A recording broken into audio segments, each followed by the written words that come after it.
Ons het laaste keer vir my suster gebid en die Here het vir haar deurgekom, maar sy was spesifiek. Sy het gesê, Here, voorsien in 'n werk. Ja, man. En die Here het voorsien. Amen. Maar hy het eers hier omgegaan. Kom, goede.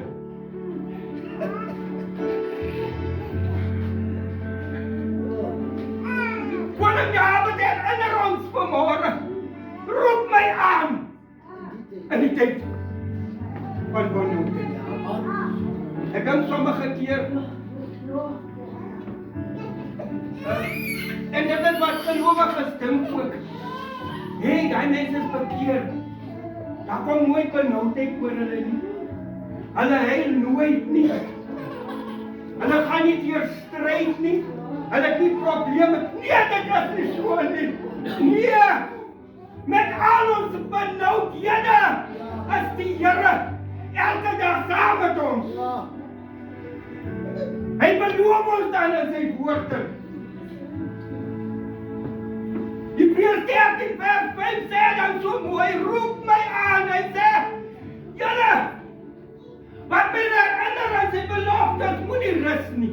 Ja. Ja, hy sê so. Moenie Rus nie. rus nie. Yes, Lord. Baie keer voel ons nie, Jessie. Nou al 2-3 maande wat ek bid, maar die Here kom net nie van my deur nie. God se tyd is God se tyd. Ja. My gebed word verhoor in 'n paar minute se tyd. Ja. Hulle lei dan se gebed oor 2 maande of 3 maande. Yes. Dit moet die Here werk. Yes. Want hy word nie Ja. oorgeskryf. Ja. Roep my aan in die tyd van benouding. En ek sal. Dis sommige keer dat ons die verkeerde persoon aanroep.